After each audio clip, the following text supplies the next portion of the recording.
Welcome to the Cyber Cognition Podcast, a show that seeks to understand the future and the increasingly complicated relationship between society and technology.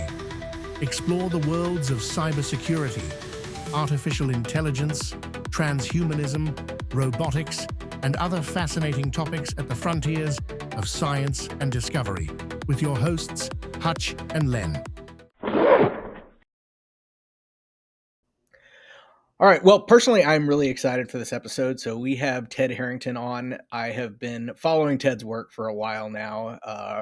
Awesome contributions to the industry, a fantastic leader in technology and cybersecurity, ethical hacking.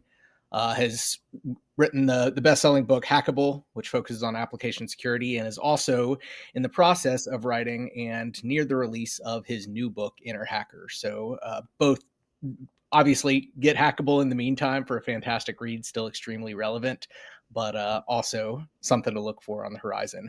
But with all that said, Ted, I'd love to just throw it over to you and learn a little bit about your background, how you got to where you're at as such a prominent leader in the space. Notice he doesn't even let me say hello anymore. Hi, Len.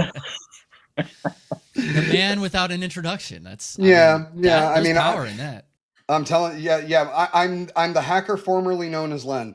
I'm just going to make my name. I'm just going to put a symbol up there next time. But as Hutch said, Ted, thank you very much for coming on. As Hutch said, I've been following your work for a very long time, and I think some of the things that you've done to try and bring the hacker's methodology and thought process into the world, especially your TED Talk, I thought it was absolutely great. And I think we're going to have some amazing conversations today because you are the opposite of me. Hutch has heard me say this a million times on this show. There's two ways to get into cyber: a lot of studying, a lot of college, things like that, or just be the criminal. So today we actually have both, career paths, converging. So I'm looking forward to this. And now that I got to say hello, please take it away. Yeah, well, thank you guys both for having me. I'm excited to be here, and the respect goes both ways. Like, I love the work that you guys are doing too. So to be here with two of you guys is a good time. So I guess the short introduction for me is that I am in the lucky position that I get to hang out with hackers every day. And I lead a team of hackers that's called Independent Security Evaluators, ISE. And so companies hire us to perform penetration testing and red teaming and security assessments, all that good stuff. We do security research as well. And that is the experience with hanging out with those people is how I came to write Hackable, eventually give my TED Talk, Why You Need to Think Like a Hacker, and then I also get the insights for this next book. And it's just so remarkable to me that I get to do this, because I was at an event just the other day, and I was trying to explain to people, like, it's interesting when you come from the world, when you live every day in the world of hacking, and then you go talk to people who don't, but are very adjacent, right? Like people who are security professionals in one capacity or another. And you say to them, I hang out with hackers every day, and they kind of give me this quizzical look, and I'm like, no, I don't think you understand. Like, these are the people that I work alongside every day. I go on vacation with hackers. Like, hackers are my friends. And it's just, the fact that I get to then come on shows like yours and write books about how those people think is, I don't know. It's just, I pinch myself I get to do it. I'm really grateful I get to do this. It's a cool way to live, man. It really is. I want to say right off the bat, I respect the hell out of the fact that you're able to do basically everything that I do, but it shows the strength of your character, because I love the curiosity aspect, because, that's what gets us all into it. But I just couldn't stop reaching for the golden ring at the end. So kudos. I think that my business partner, Steve, he says it in such a beautiful way. Like, people will ask him sometimes, like, oh, well, how do you've got all these skills, right? To do these things that could be very, very lucrative if you went the criminal route, and you choose to go the not criminal route, which sometimes can be more difficult, convincing a company to spend money on this stuff when, like, what if you just stole it instead, And Steve, he says this thing that I always thought was really powerful and resonates, I think, with anyone who works at a company like ours, is he said, it's the best of all worlds. You know, we get to do bad guy stuff, but then get paid handsomely for it and don't have any risk of like going to jail or anything. Maybe not. The risk is low. I mean, there are ethical hackers who've wound up in trouble that they shouldn't be in. I can certainly rant about that, but like your risk of getting in trouble is like very insignificant. And you're doing this like really important work. You know, you're helping other companies become better, or governments, or whoever the customer is. But you're really just, in the most like altruistic way, you're doing work that makes the world better. And that is a contribution that, I mean, if you think about it, is more valuable than maybe making more money if you were going the bad path. You know, and I think that's one of the most amazing way to put that. I wish I was as mature now as I was when I was younger. I'll just put it that way, because I agree with everything that you're saying. It just took me a while to come to this perspective. But what's interesting, and I would love actually to hear more about how you went through that change, because that's really fascinating. But you, having gone from the dark side to the light side, in so many ways, that type of transformation is conceptually what security is about. Security is about getting better. And you are a living embodiment that you were once a thing and you're now a better version of that thing. And that's what security is, the progress in that. And so I'd be curious to hear how did you make that change? You were making all this money, doing all this great stuff, and then one day you're like, I'm going to do it different. Well, it's all in my book, which I'll get you a copy of. But in a nutshell, I started having grandkids. That'll do it. Kind of realizing the own mortality. So I guess we're talking about kind of the distinction between the ethical hacker path and the criminal path. And I guess that does beg the question for some people when they think of the term hacker. For them, it's synonymous to this idea of criminal. And so, Ted, from your perspective, what would you consider the differences there? Yeah, hacker is not bad, nor is hacker good. Hacker is a neutral term. Hacker is It's an action. Yeah, it's a way of thinking. It's like it's a curious person who's a problem solver who looks at things and says, you know, it's supposed to do X. Can I make it do Y? It's the motivation that determines what type of hacker that person becomes. You know, are they motivated, like I was saying before, the way ethical hackers are, to try to improve the security of the system, or are they motivated to obtain some sort of benefit at the victimization of someone else? And even within the malicious types of hackers, there's a whole variety of motivations. Some want to make money, some want to make a name for themselves, some want to take down a competing entity of some sort. So you even malicious hackers, you can't paint with the same brush. But no, hacker is neutral. Hacker's not good, hacker's not bad. It is a byproduct of the way that the media has sort of misabused this term, to where now hacker equals sign cyber criminal, or equals sign just criminal. And while some hackers are criminals, not all hackers are. You know, and to that point, if we're going to go down this road, I've been itching at this ever since I've heard about the fact that you're coming. Let's talk about what you just said, motivation. You know, coming from, and this is the one thing that I have seen as a big differentiator between the dark and the light, is the motivation of why things are being done. You know, you brought it up yourself. Let's use phishing, malware, take your pick, whatever it is. Whoever is on the back end of this, unless you're dealing with some of the ransomware as a service, and some of the larger organizations, most of these people, especially if you look at the demographics, are coming from low income places, or they're somewhat state sponsored. But the point is they don't have necessarily the same economic resources or lifestyles that we have here in the United States. And when it comes to things like food, money, or, the ability to elevate my social status through some type of action that costs literally no money, how can ethical hackers maintain the same level of curiosity and resourcefulness or ingenuity when they don't have that same kind of motivating factor that's pushing it. Yeah, there's a few interesting elements to your question.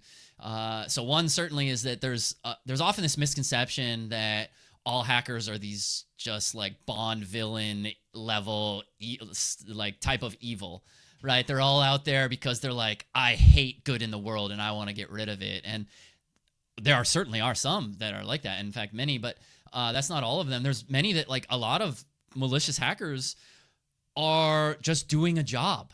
This is a way to make money. You know, this is the only, you know, you're in some very impoverished nation and there's no economic prospects. How are you going to make money? Well, here's a way you do it. And in fact, make a decent amount of money doing it. So that is a true observation for sure. It's a job. It just happens to have one that has a victim on the other side of it. Like, most professions don't require victimization. That one does.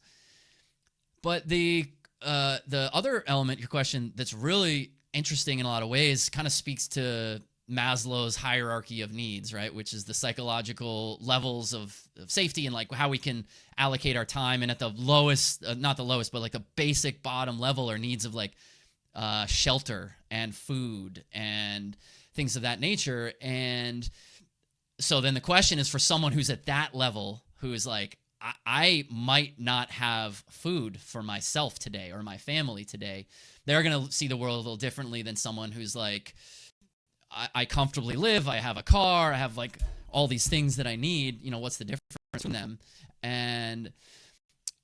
But then baked in your question is the assumption that the person who has some of those base level needs satisfied somehow is less maybe relentless. And I don't actually. You raise a good point. Yeah, I don't think that's true. I think the kind of person who's drawn to this, they're drawn to this because they're curious. They're drawn to this because they have that mindset of they want to explore and tinker and, you know, find whatever's next and all that stuff. And so their pressures on them may be different. But I think the person who's an ethical hacker, they're gonna keep pushing, because for them, like, one of the things that I observed as I've been interviewing for this book is this really fascinating thing that hackers are passionate. Hackers are really, really passionate. They love hacking. And when you think about the fact that someone who's going to pursue the thing that they just love doing, they're going to do it because they love doing it, not because there's an external motivator. Do you think the hacker mindset is something that kind of naturally exists in certain people as an aptitude? Is it more of a learned behavior, or? Can I jump in on that real quick before you answer, Ted? I was actually approached about a month and a half ago over LinkedIn by a study, and I can go look it up while you're talking. But they were looking for hackers to do a brain study of the differences and how we actually think and cognate. And if it wasn't for some of my travel restrictions, I was actually really, really interested in this. But to key off of Hutch's question, it looks like you're not the only one that has it, Hutch, and there's actually scientific, studies currently underway to figure that out. Wow. Can you change your travel? I would really like you to do that study so we can hear, because I think that's super fascinating. I'm a step above, because I'm the guy that went, you know what? Let's embed hacking tools in the body so that way we get HIPAA protection.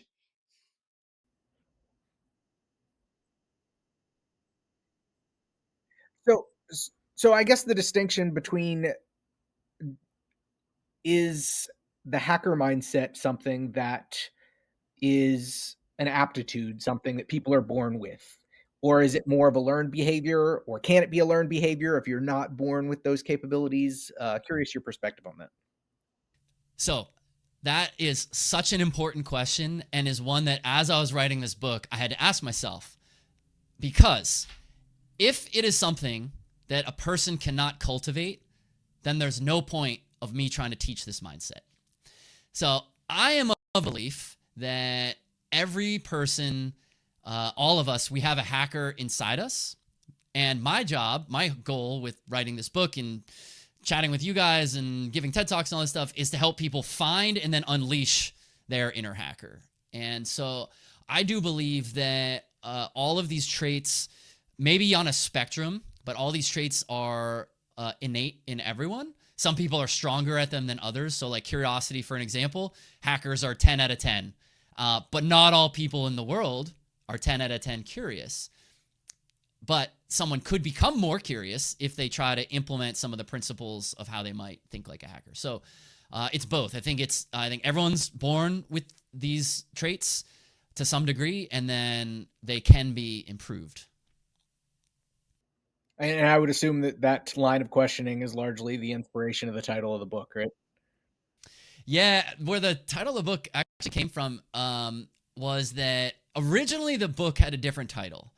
And the title was cool. The other one I actually thought was a pretty cool title. But then I found as I was like explaining the concept to people, I kept saying this thing. I was like, look, what the book's going to do, we all have a hacker in us. And my job, what I'm trying to do is help people pull their inner hacker out. And I'm like, that seems like that's a title of a book. And so then I ultimately changed it to be Inner Hacker in the writing process.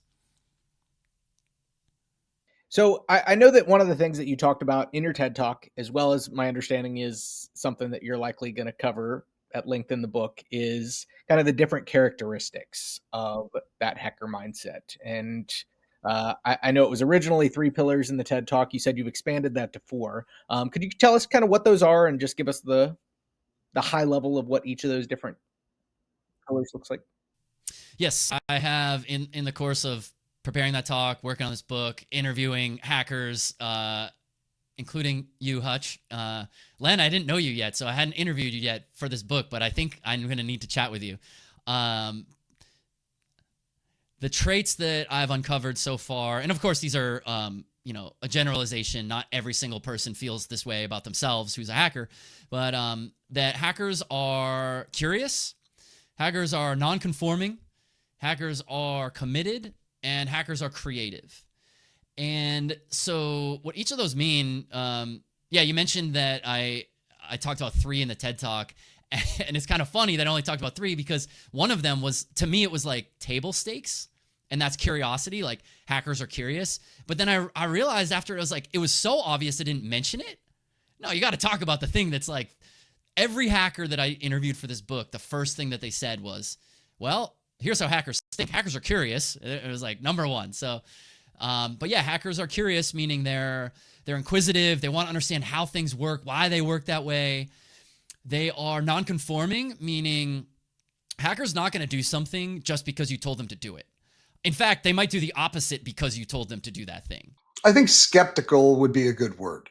Yeah, skeptical. I've used the word contrarian. Contrarian sometimes comes with like a political connotation, which I don't intend.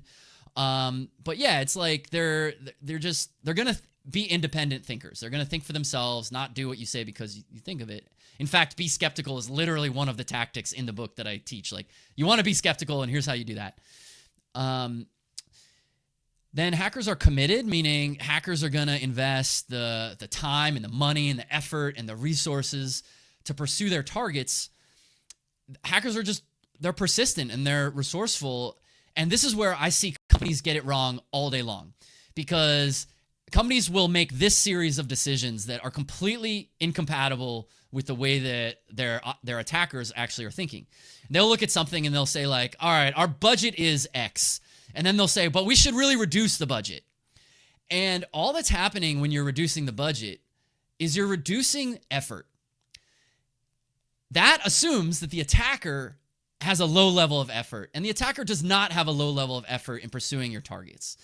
Can I jump in here for a question just off topic for just a quick second? Because you hit on something that I was going to bring up anyway. From an ethical hacker's perspective, and trust me, I know a ton of pen testers. Do you see value in them at this point? Because the one thing that I've always argued is the concept of scoping in pen testing. If you tell me that you only want me to check one thing, how is it that you can claim that you're secure if all I can test is your email systems or your database servers, when the actual bad guys, that was the one thing that I noticed the biggest when I came over to the side of light. You guys want light, but only in certain areas. So that is a real problem. And the answer to that is that is the marrying of practical reality, meaning like, a company only makes like $2 million in profit. Are they going to spend $10 million on security? Like they can't. It would make more sense to go out of business than to lose $8 million that year on investing in something. So there's a practical reality of how a business needs to operate. And then this is why the whole profession of risk even exists, which is to say, like, all right, we can't defend against everything all the time, and we're going to accept that. So now we're going to say we're going to focus on this one area, or one is oversimplifying. We're going to focus on this area. We're going to triage risk in this way. We're going to focus on protecting this asset, and if we lose this other type of asset, that sucks, but like that's part of our risk model. I'm going to add one last comment, but I want to circle back to this after you get done going through the last pillar.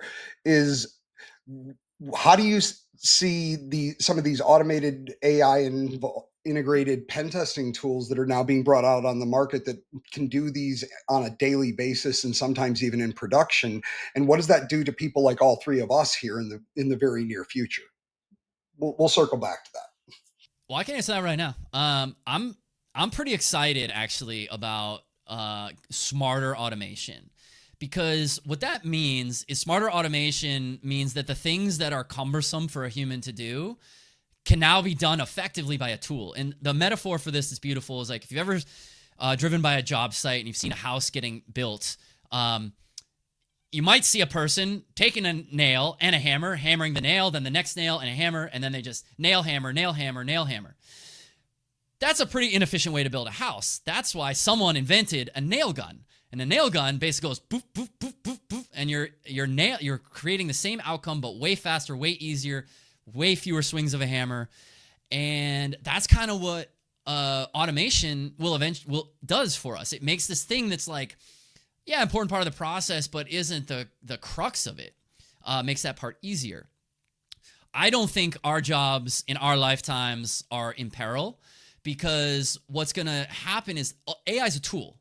And there are absolutely people out there who are prophesizing and who believe that AI will supplant humans in every industry, including security, and not in our lifetime. It's possible generations from now, like maybe that happens, but in our lifetime, I don't see it happening, because what AI can do, and I think is on the projection to be able to do, is to take anything that exists, and I shouldn't make a universal statement like that. Take most things that exist and do them better, faster, more efficient, whatever. But it's not great at innovation. And so, for example, someone asked me the other day, they were skeptical of that claim. And they're like, so, hold on, you're telling me that an AI could create another Beatles song? And I'm like, actually, yeah. I think an AI could take all the entire Beatles catalog and be like, based on, this type of, however their music is made, this is a song that sounds like Beatles songs. I think that absolutely, I don't know if it exists today, but I'm sure that can happen. But I don't think that an AI could come out today and create the next Beatles, the next genre blending, breaking musical act. Now that might happen in generations forward, but that's an example where like humans and our ability to connect dots, that is still valuable. And when that becomes no longer valuable, all we're going to be useful for is like digging ditches and stuff. And I don't want that day to be here anytime soon. So, but I think that's what's happening. Yeah, I do think there's something to be said for the fact that even if additional connections, additional extrapolations can be made, ultimately everything that generative AI produces is derivative. Now, there's people that would argue that the same is true for people, but I think there is something to be said for kind of that spark of creativity that humanity has, that and I don't know how well you can actually craft that within technology. Yeah. Like, I'll give a perfect example from hacking of something that no tool today can do. I'm hard pressed to think an AI could do, but again, who knows what happens 20 years from now. So there's a project that we were working on that we discovered two different vulnerabilities. One vulnerability had to do with how credentials were predictable, and one had to do with how the account locking, account locking if someone were using the incorrect credential pairs, like how that feature worked. And we discovered, I'm simplifying somewhat a technically complex piece of research. Right, yeah, so you have if you have these two vulnerabilities, each of which are low severity vulnerabilities, and each of which on their own, one wasn't even directly exploitable. One was we rated as low severity. One was informational only. One was low severity. But we found that the way that they work together, like because this information one gave you information that made the low severity one all of a sudden catastrophic. It was the combination of those two that we were able to achieve this system-wide compromise.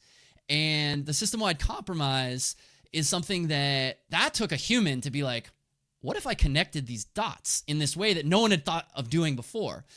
And that's like the pinnacle of security testing, of hacking, really, is finding these things that no one had thought to do before. And because no one had thought to do it before, there's not yet a way that it can be programmed to be automated.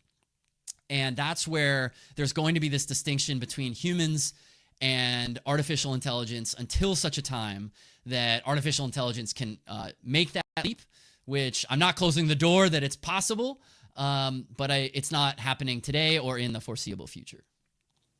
Hutch, you still got a job for a while. Party on. So we kind of covered there the topic of creativity and how that likely is not going to, the importance of creativity in that mindset, that portion of the mindset of the hacker mentality is not going to go away anytime soon. But I think there is a lot that's transforming about the world around us. So I think it would be interesting to look at kind of the three other categories that you had and say, how has that changed in the last few years? Or maybe it hasn't. But one that in particular comes to mind is this question of the nonconformity. We talked about kind of also calling that skepticism or being contrarian. I think that there is an interesting question there of kind of how important that is in the post-generative AI era. And I think of all of them, there's a couple of them that I think almost AI could potentially compete in. I think that one is arguably more important than ever before. And the reason that I say that is actually for a couple of reasons. I think that we have all of the disinformation stuff that's going out. We've been talking about, we met with Win Swartu, who's one of his big claims to fame is this idea of cognitive defense, which he presents in his book, The Meta War, which is basically that. It's we need to be skeptical. We need to second guess everything in this post-generative AI world. And so I think that there's that, but then there's also the fact that large language models and generative AI really is somewhat of a manifestation of groupthink. It is taking the most common, most likely, next word, next token, whatever that is, and building upon that. And I am a little bit concerned that as we continue to rely more upon this, that ability or that skill set of being able to think critically when we're offloading so much to generative AI does potentially go away. So I guess from your perspective, what can we do as individuals who do want to embrace that hacker mindset to continue to hold on to that while still embracing the future, still leveraging this new technology? Yeah, I think it's an important question for sure. And inherent in the question is something I definitely agree with, which is that this the way we think is like a muscle. It will atrophy if we don't constantly practice our critical thinking. And you see these memes all over the internet right now that are things like, your future doctor is cheating their way through med school right now, so make sure you eat your vitamins, so you don't need a doctor in the future, which is like kind of a funny way of saying, but like, yeah, I mean, there's until the academic experience adapts to how do we, incorporate these tools, not defend against them, but incorporate them, then that's going to be an issue. And the way I like to think about it is that AI does absolutely have that maybe dystopian problem in the future where if people are just like, I'm now going to outsource my creative thinking, I don't have to think anymore, this thing can think for me. And I think there's plenty of people who will be completely content with that. And then there's other people who will not be content with that. I would imagine all three of us are in that group. I would imagine most people in the hacker community are in that group because those people are relentlessly curious and it's an inner driving force. They want to know more. Maybe the information now is easier to gather because an LLM can organize it.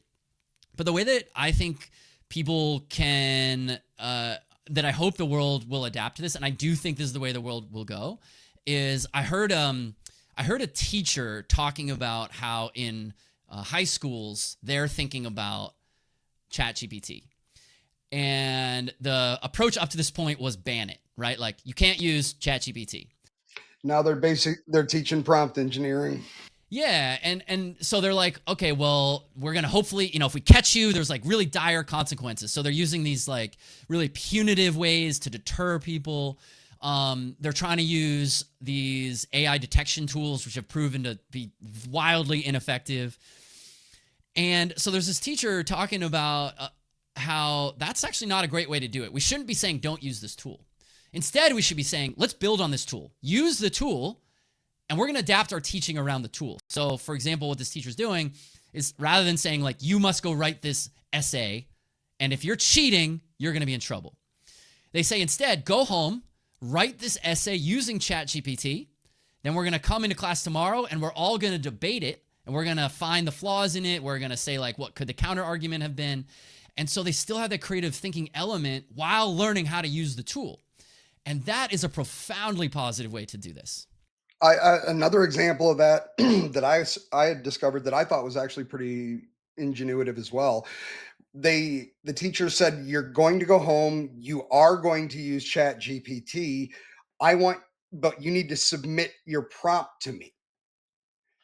So they wanted all the details in the prompt, which, so they were like, you can use as much as you can, but you will be graded, I think it was like 50% on the output and 50% on the prompt.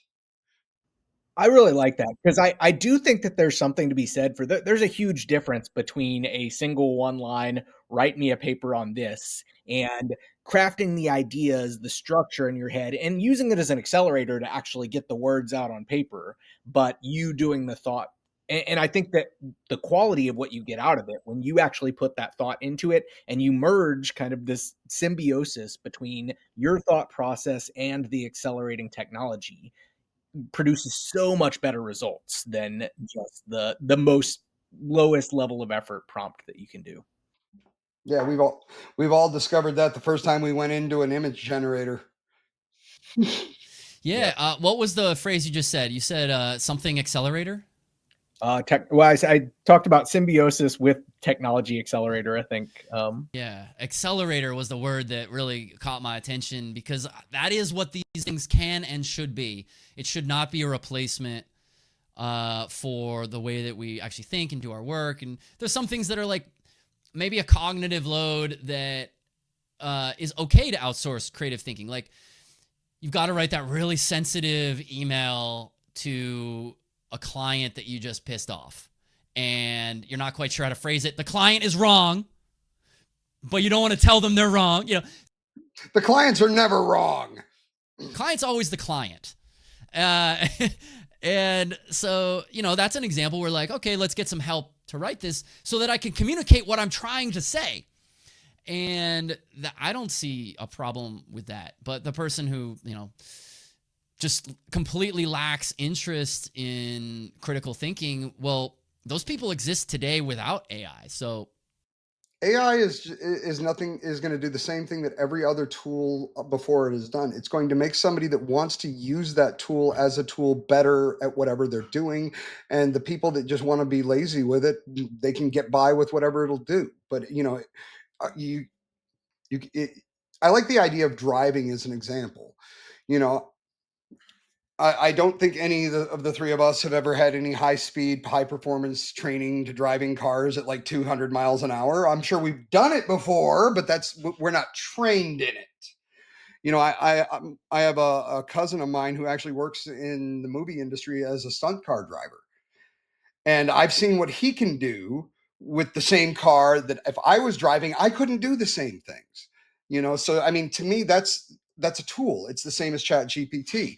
If you want to get in and just drive to the best of your ability, go for it. But if you want, you can work this thing like a fiddle. Yeah, I think that speaks to Ted's other kind of pillar of think like a hacker of being committed, which my interpretation of that, and Ted, correct me if I'm wrong, but it is kind of persistence. And so, of course, I think that there is the potential that a lot of people, like you said, Len, they lean on generative AI and they allow themselves to become lazy. They see their current net output and they realize that with 10% of the effort, they can now achieve that same net output. And I think so many people are going to be okay with that. But I think there is something to be said for the fact that if you just maintain your same level of work effort, you now are a, producing 1,000% of what you did before. Okay, do y'all remember that Simpsons episode where Homer just goes into the nursing home and he's like sucking potato chips out of the IV bag? He's like, why should I bother, chewing? I can get the same thing out of this. Because he saw how his grandfather was, what am I walking for? There's a chair with wheels. And you just watched him slowly degrade to the point where he was just laying in bed sucking potato chips out of an IV bag because he didn't even want to chew. And to Hutch's point, when I think of the general population, that's exactly what the image pops up in my head. You know what's funny is you mentioned The Simpsons, and my immediate thought went to the episode where he's working at the nuclear power plant, and he's got the little bird thing that just bounces up and down on the button as a form of automation. I love that. Well, The Simpsons knows all, so It's been so prophetic. It has. There's been so many times that it's seen the future. Between The Simpsons and South Park, I think we're all doomed. So I guess a little bit of a detour. I think this has been a fantastic conversation as far as kind of how the world is changing, and I would argue still the very important value of thinking like a hacker. If more people thought like us, I think the world would be a much different place. Well, that's what Ted's doing. He's he's gonna make it happen. So but I would love to know. We talked briefly about your background. One thing that I think is really cool is, of course, your involvement with IoT Village, which hands down has been one of my favorite villages at DEFCON. And I know you go far beyond DEFCON at this point too. I guess for anybody that isn't familiar, can you tell us real quick what IoT Village is? yeah, IoT Village is a traveling hacking event series. And in particular, we focus on connected devices. So we started, this is actually our 10th year. This year will be there'll be a cake at DEF CON this year. We're excited about that. Yeah, 10 years. Basically what happened was about 11 years ago, we were talking to DEF CON about doing this big router hacking contest because we had just published a whole bunch of research looking at small office, home office routers, and we found all these vulnerabilities in these critical devices that every single person who accesses the internet uses. And is this so hopelessly broken? Yeah, we titled the research "So Hopelessly Broken." I actually didn't realize you were involved with that. That's awesome. Yeah, that was the seed, the seedling that became IoT Village, because we ran that in whatever year that was, 2014 or something like that. And at that time, that was a really interesting time. If you guys remember DEF CON, then there was only like 7 or 8 villages and had only been 7 or 8 villages for like the 25 years that this thing existed. And IoT, Internet of Things, was starting to become like a thing. And here we were just doing this big IoT related hacking thing. And So Hopelessly Broken, by the way, I should mention, was not a big thing. It was, we literally, like, you know, when you go to a big conference, DEFCON certainly included, and it's like there's the main area. And then there's like, you go down a hallway and there's like a secondary area. Well, we were down a hallway, down a hallway, down a hallway, down a hallway. So you were on the 4th or 5th stage. I know those back hallways. We didn't even have a stage. We were in a room that was someone else's room, and we were like in the corner, literally behind the trash can. Like people would throw trash, miss, and there was like people's trash on our table. Like that was IoT Village before it was IoT Village. It was a trash can. And then the next year, that thing went really well though, even despite the really humble beginnings. And I can't remember if DEFCON proposed it or we proposed it, but somehow the idea came up that we're like, how about a new village? And this was like kind of revolutionary. There hadn't been a new village in like, I can't remember the last time there was a new village. And so we said, let's give it a try. So we created IoT Village, and it was amazing. It was like we had that first year, we were like way over our head in terms of, we were just like, let's do it all. And we did like a CTF, we had an O-Day hunting thing, we had talks. It was absolutely incredible. There was like one guy who brought a drone, and like with a command, he shot the drone out of the sky. It was so awesome. And yeah, so then it just has been growing and becoming a thing. And then we started traveling with it. And now we go to events all over the place. And then when the pandemic happened, we moved it to be online, which was really, really cool, because now we could access, like, people who can't, from say like, from a country that maybe is very far away or doesn't have the same economic resources, to be able to travel to Las Vegas for a show is maybe impractical. And now we were able to make it free for, like, I think 50 countries attended that first year.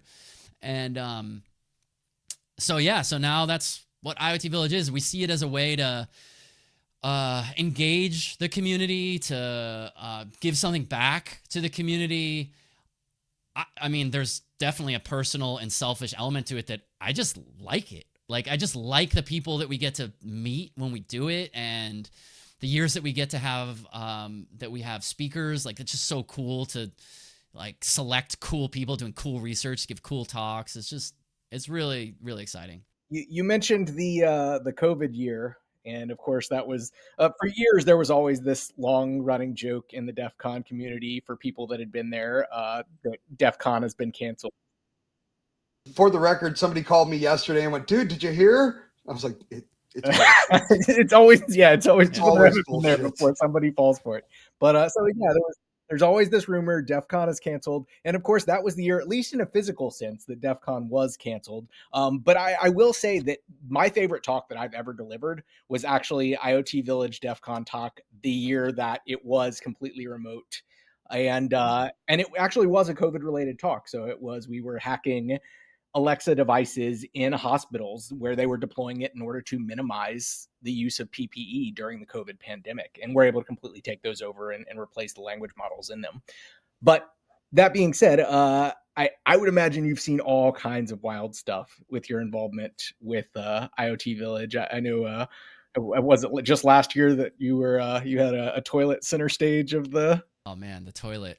Like, I'm a tech guy. I love tech. I love like smart gadget. I just like, find me a gadget, I want it. But when I heard about a internet connected toilet, we were like, one that actually, see, I missed this talk, but as soon as this is over, I am going to YouTube. But is this the one that checks your poo to see if you've got cancer, or is this the one that has like the Japanese super toilet that gives you the wash and the blow dry and the powder? This was the seat itself, so it doesn't actually interact with your human waste. I forget exactly what it did. I think it warmed the seat or something. I can't remember, but whatever the functions were, one of the things that involved a light indicator. And so to demonstrate that we had compromised this toilet that unnecessarily connected to the internet, we were able to toggle that light. So now you could actually visibly see that the thing had been compromised. So that was anytime you can make hacking visible is a great thing for education. So, and it was a toilet. Like we literally set up in the middle of our space a toilet with a spotlight on it. And that people were like, "What's with the toilet?" We're like, "Well, come on in. We'll tell you about it." And yeah, that one was kind of goofy. Any other wild ones that stick out in your head? Like what? Okay, what is the stupidest with the toilet removed? What is the stupidest internet connected device you have personally come across by your definition? The stupidest. That's actually probably the only one where I've been like, I don't know if we really need this thing connected to the internet. But some of the ones that make me laugh for sure are there's a guy whose whole line of research is around sex toys, and he calls it Internet of Dildos. Do you remember the buttworm talk? Maybe. This was a talk at DEFCON, and I don't remember the research, but he named his exploit buttworm. And what it did was apparently a lot of these sex toys have memory in them in terms, and they take certain temperature sensors in them, what patterns are set up as favorite, how long it's been used. And this dude was able to infect like a whole bunch of these remote controlled long distance partner sex toys and basically download their entire sex life in data format. Wow. It seems like the partners should want that data and be like, let's look at our key performance indicators and how can we improve. And yeah, you know, we just need to hack an analytic tool to kind of critique our data stream. Hutch, can you build me a model? I'm on it. It's funny, we this is not IoT related specifically, but we did a big piece of research a few years ago on dating apps. We were really interested in how you could compromise certain elements of dating apps. And the short answer to the research is that there are many significant ways that you can create these pretty interesting bypasses. But what's fascinating is when I tell this story as I'm like introducing it, I always am curious and I poll the audience and I'm like, you know, show of hands, who here's, you know, used a dating app now or in the past or whatever. And like no one raises their hand. Oh, they're all liars. I'm like, you guys are all a bunch of liars. Like, at some point, you've used a dating app. Like, who are you kidding? Well, unless you've been married since like 1990. If you've been married since 1990, I'll give you that. Yeah, yeah. And faithful. Yeah. True that. There was Ashley Madison. Yeah. It's just true. Yes. So, but yeah, it's kind of funny how even though there is not a stigma on dating apps, people maybe in a public format feel like there might be. Or maybe they're just like, this guy's about to talk about hacking dating apps, so maybe I'm not going to like out that I am potentially in that victim pool right now, which maybe there's that. So I just want to throw this out there, and this is just current news. Y'all saw what happened over the last couple of days in regards to like MITRE and attack and stuff. I just want to throw this out there.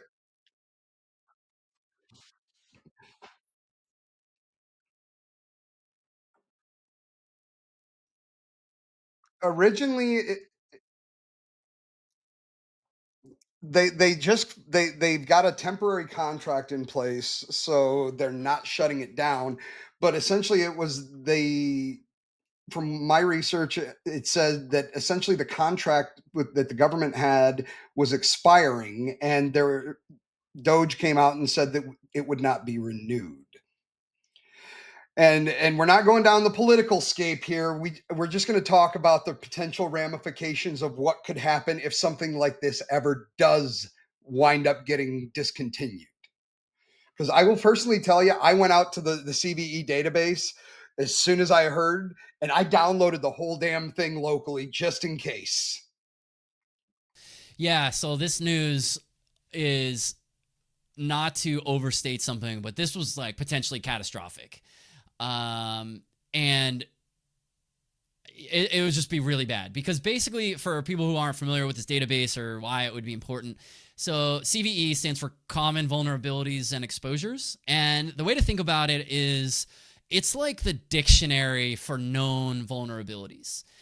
So it's this like universal database that people can access. When there's a known issue, you can say, CVE number, whatever is impacting your system in this way. Here's the remediations, etc.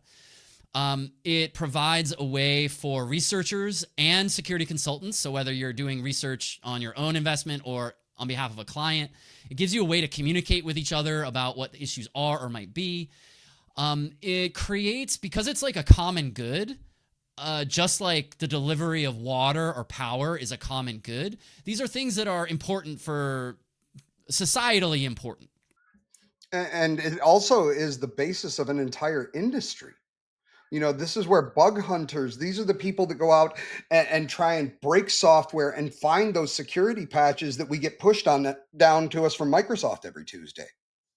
So I don't think that the knowledge of the vulnerabilities goes away. I think it just becomes much more decentralized. And I think that that's a problem for security programs that rely on a central feed because they don't have people that can just go out and scour the internet for this information in the pockets that it may be in.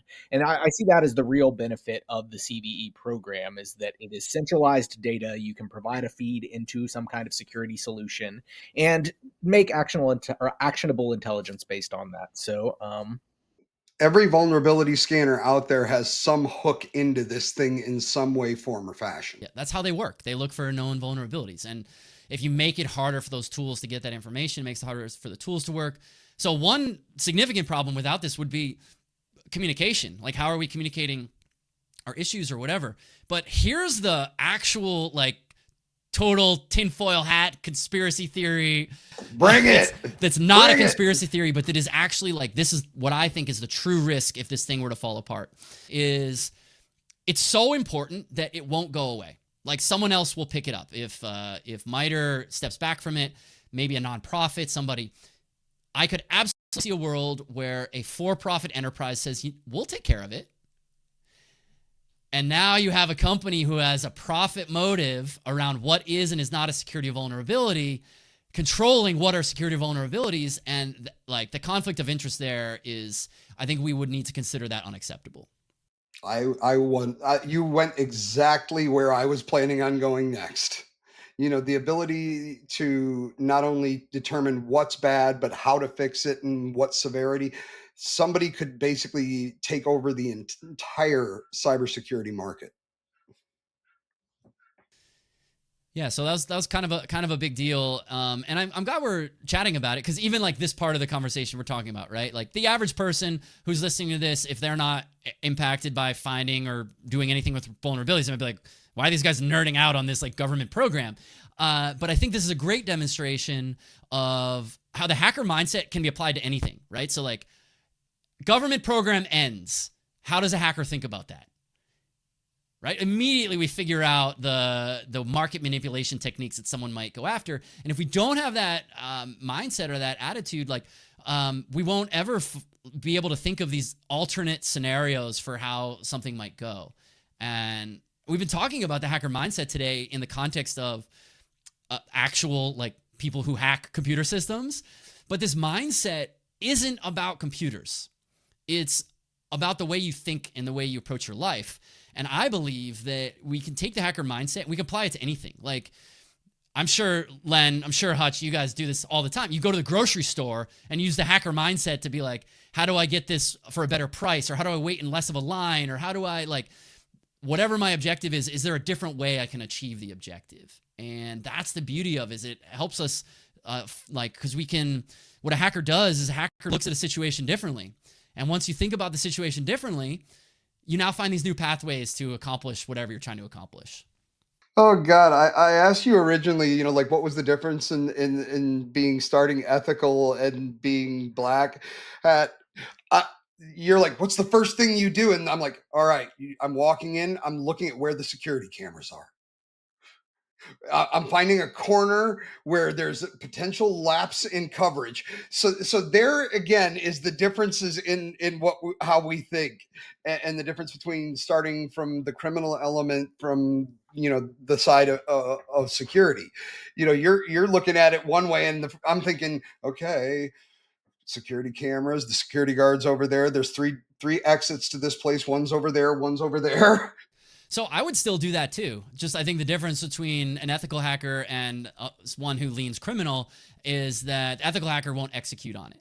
Like it happens all the time where I'll look at something and I'll be like, well, that's how I'd bypass that. If I wanted to steal that thing, here's what I would do, but I don't actually steal it. You know what I finally decided to do? Because I'm not going to lie, the temptation for me is always there. I won't do it. Thank you, my grandchildren who have set me on the course of goodness. But the temptation is always there for me. It's like I just look around and I'm like, you've got to be freaking kidding me. Are you that damn stupid? So what I started doing, and I've told Hutch about some of these, I've decided I'm just going to start a new genre of novels. I'm writing hacker fiction now. So, I mean, they've got Jack Ryan and Stephen King and all these people. Len, no, it's coming out within the next couple of years, but I'm going to do like the Jason Bourne of hacking. And I'm going to keep it in the same vein as the first season of Mr. Robot, where it's actually legit. And this would have royally screwed me up because I've been working on the outline and this for over 2 years now. And a lot of it is based on the fact that every attack that I do in the book, I'm tying back to MITRE. So I've literally been just, shitting biscuits for the last couple of days going, that was the whole hook of this book. I guess bringing this back to kind of the broader challenge here, I think that one of the themes that we're consistently seeing, and of course this podcast is largely about kind of innovative emerging technology and the bleeding edge. And I think one of the challenges that we're seeing is that technology is moving so fast that it is becoming harder and harder for society to be able to adapt effectively. And I think core to that is this idea of the law of unintended consequences. As things become increasingly more complex, the likelihood that something unexpected or unintended is going to happen increases. And I do think that speaks to the value of that non-conforming mentality of thinking about all of the alternate ways that things could play out as just a way to more effectively adapt to the rapidly changing world that we have transforming around us. Agreed. Yeah. Complexity can be the enemy of security for sure. Well, this has been an amazing conversation. Really enjoyed it, Ted. Obviously we're going to include Ted's links to Ted's current book, Hackable, as well as the waiting list for his upcoming book. Before we close out, Ted, I know you got some stuff coming up. Why don't you let anybody know what's up on the horizon if they want to see you out in the world somewhere? Yeah, I've got a series of keynotes happening all across the United States and in the Middle East as well here over the next few weeks. And all of it, the details and everything is all at just tedharrington.com. Information on where I'm at, what I'm doing, how to contact me on LinkedIn, whatever. It's all right there. Awesome. You've been an amazing guest, dude. We're going to talk afterwards, man. I any questions you got on me, I'll be happy to answer, but I would love to dig a little deeper with you on some of the off subjects as well. I'd love to. Yeah. You guys are great. This has been so fun. Well, thank you so much. And Cybercognition over and out. Peace.